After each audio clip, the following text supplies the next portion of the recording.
Good morning, class. So, all week long, and even last week, we've been talking about the transfer of energy in an ecosystem, right? Well, what have we used to track that so far? First, we used a food chain, which shows what eats what.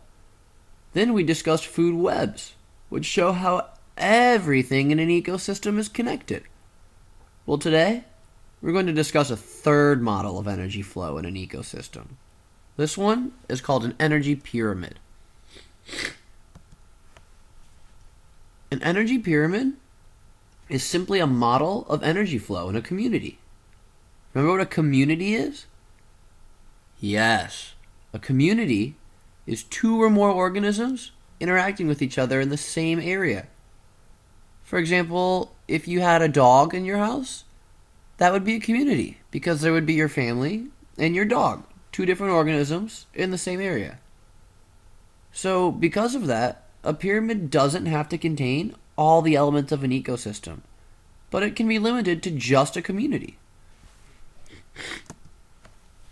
Now, pyramids usually have 4 levels. The bottom level being those organisms at the beginning of the food chain. Producers, the ones that make their own food, like a plant or a tree.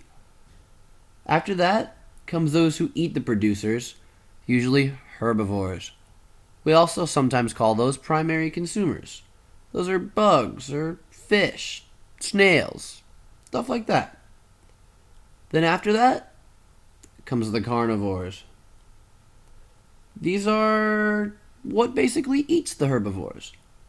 They're simply, bigger fish or animals that eat smaller animals. And what comes last is what we call the tertiary consumers. Now, these consumers, which are very, very near the top of the food chain, are the ones that tend to not get eaten by other animals very much. Now, as you can notice in any pyramid, the farther towards the bottom of the pyramid you get, the larger the section is, right? Now look at that very top section compared to the very bottom. Very top is way, way smaller, right? Well, the reason it is shaped this way is to show the amount of usable energy at each level, meaning how much is left to be transferred to other organisms.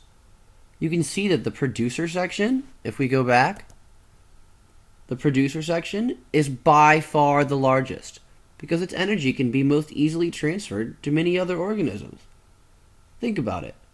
It can supply energy to the herbivores, which then supplies energy to the carnivores, which then supplies energy to the tertiary consumers. You ever noticed in most communities, for example, how many more producers, plants, grass, trees, things like that, there are than tertiary consumers? This is exactly why. With every single step up in the pyramid, a lot of energy is actually lost. This means that there is much less energy, meaning food, for the tertiary consumers to harness, for example, than the producers. Because of this, the higher you get on the food pyramid, generally, the smaller is the population of that given organism. Crazy, right?